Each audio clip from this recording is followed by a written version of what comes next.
Hello doctor Zakir Naik, আমার নাম মাহেন্দ্র কুমার এবং আমি একজন MBA পাস, ফোর্টে থমাস কুকের হয়ে কাজ করি। আমার প্রশ্ন নন ভেজিটেরিয়ান খাদ্য সংক্রান্ত। ইসলামে কি এর অনুমতি আছে? পশু পাখি জীবিত প্রাণী, আপনি কি একে সহিংসতা বলে মনে করেন না?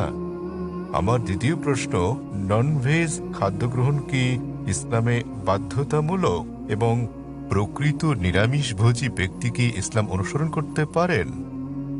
ভাই মহেন্দ্র কুমার খুব সুন্দর একটা প্রশ্ন করেছেন। তিনি বললেন যে ইসলামে আপনারা ননভেজ খাবার খাবেন, আপনারা প্রাণী হত্যা করবেন। কেন ইসলাম ধর্ম প্রাণী হত্যা করার অনুমতি দেয় এবং একজন মুসলমান কি প্রকৃত নিরামিষভোজী হতে পারেন? ভাই, এই প্রশ্নের উত্তর দেওয়ার আগে আমি আপনাকে বলতে চাই, একজন মুসলমান প্রকৃত নিরামিষভোজী হয়েও খুব ভালো একজন মুসলমান হতে পারেন। এটা বাধ্যতামূলক নয় ইসলামে যে আপনাকে ননভেজ খেতেই হবে, এটা বাধ্যতামূলক নয়। তবে যেহেতু কোরআনে আল্লাহ বলেছেন এবং আমাদেরকে অনুমতি দিয়েছেন ননভেজ খাদ্য গ্রহণের জন্য, সূরা মাইদা অধ্যায় 5 আয়াত 1 এখানে বলা হয়েছে যে তোমরা চতুষ্পদ জন্তু খাও যা তোমাদের জন্য হালাল করা হয়েছে। সূরা নাহল অধ্যায় 16 আয়াত 5 উল্লেখ করা হয়েছে যে তোমরা গো মহিষাদের মাংস ভক্ষণ করতে পারো। সূরা মুমিনুন অধ্যায় 23 আয়াত 21 বলা হয়েছে যে গো মহিষাদির উদরস্থিত বস্তু থেকে আমি তোমাদের পান করাই, এর মধ্যে তোমাদের উপকার রয়েছে এবং তোমরা এদের মাংস ভক্ষণ করতে পারো। সুতরাং যখন সর্বশক্তিমান ঈশ্বর হালাল প্রাণীর মাংস ভক্ষণ করার অনুমতি দিয়েছেন, তখন আমরা কেন খাবো না? এখন যৌক্তিক কারণের দিকে আসি, কেন ইসলাম আমিষ ননভেজ খাদ্য গ্রহণের অনুমতি দিয়েছে।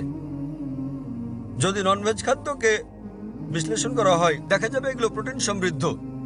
মানব দেহে 23 প্রকার অ্যামিনো অ্যাসিডের প্রয়োজন রয়েছে, যার 8টি মানব দেহে তৈরি হয় না, খাদ্য দিয়ে এগুলোর চাহিদা মেটাতে হয়। এগুলো অত্যাবশ্যকীয় অ্যামিনো অ্যাসিড নামে পরিচিত। এখন এই 8 প্রকার অত্যাবশ্যকীয় অ্যামিনো অ্যাসিডের সবগুলো কোনো শাকসবজির মধ্যে একসঙ্গে পাওয়া যায় না, কেবলমাত্র মাংসের মধ্যে পাওয়া যায়। সেজন্য কোনো প্রাণীর মাংস শাকসবজির তুলনায় অধিক বেশি পুষ্টিকর। এছাড়াও যদি আপনি বিশ্লেষণ করেন, যদি আপনি তৃণভোজী প্রাণীদের দাঁতগুলো ভালো করে দেখেন, যেমন গরু, ছাগল, ভেড়া, এদের দাঁতগুলো চ্যাপ্টা, এরা কেবল তৃণভক্ষণ করে, মাংস খায় না। যদি আপনি ভালো করে দেখি মাংসাশী প্রাণীগুলোর দাঁত, যেমন বাঘ, চিতাবাঘ, সিংহ, দেখতে পাবো এদের দাঁতগুলো তীক্ষ্ণ, তাদের ক্যানাইন দাঁত আছে। এরা কেবল মাংস খায়, তৃণজাতীয় খাদ্য খায় না। যদি আমরা মানুষের দাঁতগুলো বিশ্লেষণ করি, আমরা আয়নার সামনে গিয়ে ভালো করে দেখি আমাদের মানুষের চ্যাপ্টা এবং তীক্ষ্ণ দু ধরনের দাঁতই রয়েছে। যদি সর্বশক্তিমান ঈশ্বর আমাদের কেবলমাত্র শাকসবজি খাওয়ানোর ইচ্ছে করতেন, তাহলে কেন তিনি আমাদের ক্যানাইন দাঁত দিলেন? কেন তিনি আমাদের তীক্ষ্ণ দাঁত দিলেন? কিসের জন্য? স্বাভাবিকভাবে বোঝা যায় প্রাণীজ খাবার খাওয়ার জন্য, মাংস খাওয়ার জন্য। এছাড়াও যদি আমরা মানুষের পরিপাকতন্ত্র বিশ্লেষণ করি, যদি আমরা এটাকে তৃণভোজী প্রাণীগুলোর সঙ্গে তুলনা করি, গরু, ছাগল, ভেড়া, দেখা যাবে এরা কেবল তৃণ হজম করতে পারে। মাংসাশী প্রাণী বাঘ, চিতাবাঘ, সিংহ, এদের পরিপাকতন্ত্র কেবল মাংস জাতীয় খাদ্য হজম করতে পারে, তারা তৃণ হজম করতে পারে না। মানুষের পরিপাকতন্ত্র দুটোই হজম করতে পারে। মানুষের আছে ক্ষুদ্রান্ত, বৃহদান্ত্র। এটা শাকসবজি হজম করতে পারে, মাংস হজম করতে পারে, দুটোই হজম করতে পারে। সর্বশক্তিমান ঈশ্বর যদি আমাদের কেবল শাকসবজি খাওয়াতে চাইতেন, তাহলে তিনি কেন আমাদের এমন পরিপাকতন্ত্র দিলেন যা উভয় হজম করতে পারে? বিশ্লেষণে দেখা গেছে হিন্দুদের অনেকের ধারণা যে হিন্দু ধর্ম মাংস জাতীয় খাদ্য খাওয়া নিষিদ্ধ করেছে। প্রকৃতপক্ষে যদি আপনি পড়েন, মনুস্মৃতিতে উল্লেখ আছে অধ্যায় নম্বর 5 শ্লোক নম্বর 30, সর্বশক্তিমান ঈশ্বর খাদ্য হিসেবে কিছু প্রাণীকে সৃষ্টি করেছেন আর কিছুকে করেছেন খাদক। যেসব প্রাণীকে খাদ্য হিসেবে সৃষ্টি করা হয়েছে সেগুলো খেলে কোনো পাপ হবে না। মনুস্মৃতি অধ্যায় 5 শ্লোক 31 বলছে যে সর্বশক্তিমান ঈশ্বর কিছু প্রাণী বলির জন্য সৃষ্টি করেছেন, তাদের জবাই করলে পাপ হবে না। মনুস্মৃতি অধ্যায় 5 শ্লোক 40 বলা হয়েছে যে বলিদানের পশু বলি দেওয়ার জন্য অনুমতি আছে, এটা ঈশ্বরের বিধান। সুতরাং হিন্দু ধর্মে প্রাণীর মাংস খাওয়ার অনুমতি আছে। বেদ ও অন্যান্য ধর্মগ্রন্থ পড়লে দেখবেন সাধু সন্তরা প্রাণীর মাংস খেতেন, এমনকি গরুর মাংস খেতেন। মহাভারত পড়লে দেখবেন অনুশাসন পর্ব অধ্যায় নম্বর 88, যখন পাণ্ডবরা একত্রে মিলিত হয়, যুধিষ্ঠির, যিনি পাণ্ডবদের বড় ভাই, তিনি ভীষ্মকে জিজ্ঞেস করেন যে কোন খাদ্য আমাদের যজ্ঞে, পূজায় দেওয়া উচিত যাতে করে আমাদের পূর্বপুরুষ সন্তুষ্ট হয়। তো ভীষ্ম উত্তর দিলেন যে যদি আপনি লতাপাতা গুল্ম শাকসবজি দেন তাহলে আমাদের পূর্বপুরুষেরা 1 মাসের জন্য সন্তুষ্ট থাকবে। যদি আপনি দেন মাছ তাহলে 2 মাস, যদি তাদেরকে মাংস দেন তাহলে 3 মাস, যদি খরগোশ দেন তাহলে 4 মাসের জন্য, যদি ছাগল দেন তাহলে 5 মাস, যদি লবণযুক্ত শুকরের মাংস দেন তাহলে 6 মাস, যদি তাদের পাখি দেন তাহলে 7 মাস, যদি হরিণ দেন তাহলে 8 মাস। এভাবে খাদ্য তালিকা ক্রমশ বড় হতে থাকে। বলা হয়েছে যদি মহিষ দেন তো 11 মাস। যদি দেন গোমাংস আপনি, তাহলে আমাদের পূর্বপুরুষেরা পুরো 1 বছর সন্তুষ্ট থাকবে। এবং যদি ছাগলের লাল মাংস কিংবা গন্ডারের মাংস দেন তাহলে তারা অনন্তকাল সন্তুষ্ট থাকবেন। সুতরাং হিন্দু ধর্ম মতে প্রাণীর মাংস খাওয়া কোনো পাপ নয়। হিন্দু ধর্মাবলম্বী অনেকে জীবিত প্রাণী হত্যা না করার অহিংস দর্শনে উদ্বুদ্ধ হয়ে মাংস খেতেন না, তারাও খেতে শুরু করেছেন। কিন্তু এমনকি এই অহিংস দর্শন, যেমন আপনি বলেছেন যে জীব হত্যা করা হচ্ছে পাপ, ভাই আপনি কি জানেন যে উদ্ভিদেরও প্রাণ আছে? আপনি কি এটা জানেন ভাই? জি। তাহলে জীব হত্যা যে পাপ আপনি বলেন, সেক্ষেত্রে উদ্ভিদ লতাপাতা ইত্যাদি হত্যা পাপ, তাহলে কেন আপনি সেগুলো খাবেন? একমত। একমত, খুব ভালো। এছাড়াও এমন কিছু লোক আছে যারা বলে ঠিক আছে ভাই জাকির, আমি একমত যে উদ্ভিদেরও প্রাণ আছে, কিন্তু তারা তো ব্যথা অনুভব করে না, তাই উদ্ভিদ হত্যা করা জীবজন্তু হত্যা করার চেয়ে কম পাপ। যে বিষয়টা মনে রাখতে হবে তা হচ্ছে বিজ্ঞান আজ উন্নত, আমরা জানতে পেরেছি যে উদ্ভিদও ব্যথা অনুভব করে, কিন্তু উদ্ভিদের কান্না মানুষ শুনতে পায় না।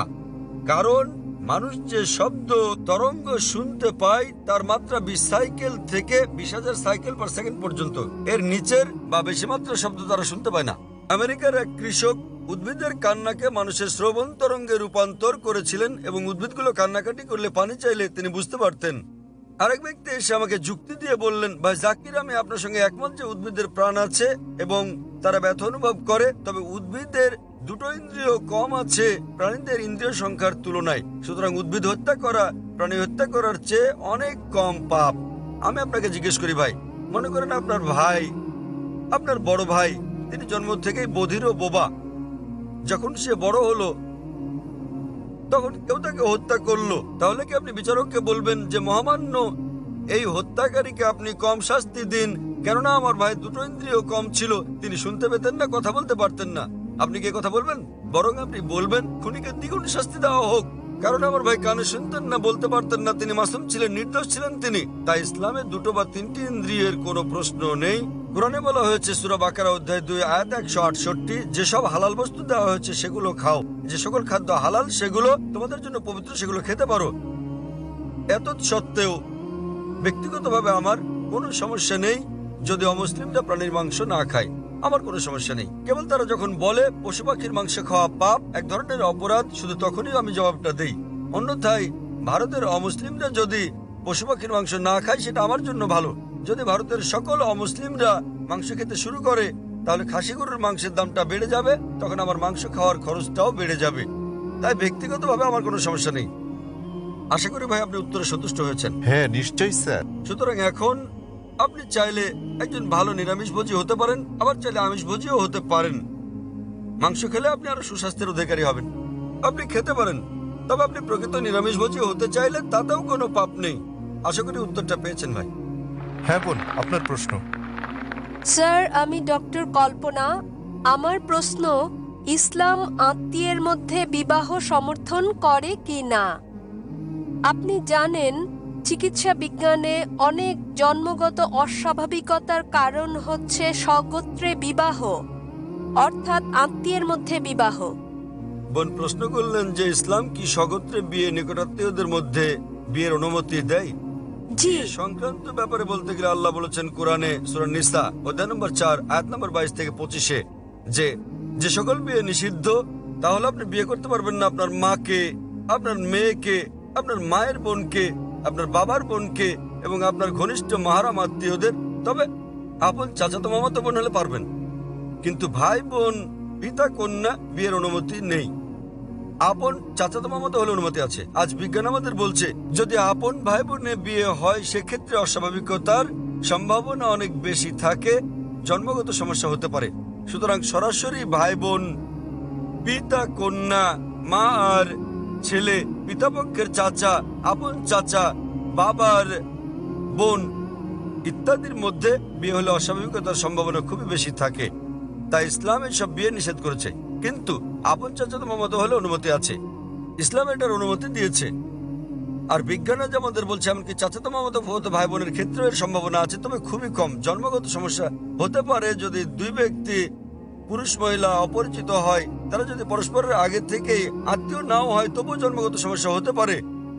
তাহলে বোঝা যাচ্ছে জন্মগত সমস্যা কেবল আত্মীয়ের মধ্যেই হয় না, তবে সমস্যা অত্যাধিক বেশি থাকে সরাসরি আপন ভাই বোন, বাবা অথবা মা, আপন চাচা হলে। আপন চাচাতো মামাতো ফুফাতো ভাই বোনের মধ্যে সম্ভাবনা কিছুটা বেশি অপরিচিতের তুলনায়, তবে পার্থক্যটা খুবই ক্ষীণ। তবে আহমদ শাকরের মতো এরকম একটা হাদিস আছে, যে হাদিসে প্রিয় নবী বলেছেন যে অব্যাহতভাবে বংশানুক্রমে আপন চাচাতো মামাতো ফুফাতো ভাই বোনের মধ্যে বিয়ে করো না। তাই বংশানুক্রমে আপন আত্মীয়দের মধ্যে বিয়ে অব্যাহত রাখলে সমস্যা হতে পারে। অন্যথায় এমনকি মেডিকেল সায়েন্স বলছে বংশানুক্রমিক না হলে সমস্যা নেই, তবে যদি আপন কাজিনদের মধ্যে বিয়ে অব্যাহত রাখা হয়, যেমন ধরেন কাজিন আবারও কাজিন আবারও কাজিন, তাহলে সম্ভাবনা কিছুটা বাড়ে। এমনিতে সাধারণভাবে কোনো সমস্যা নেই। আশা করি বোন উত্তরটা পেয়েছেন। আপনাকে ধন্যবাদ। হ্যাঁ ভাই, 1 নম্বর মাইক।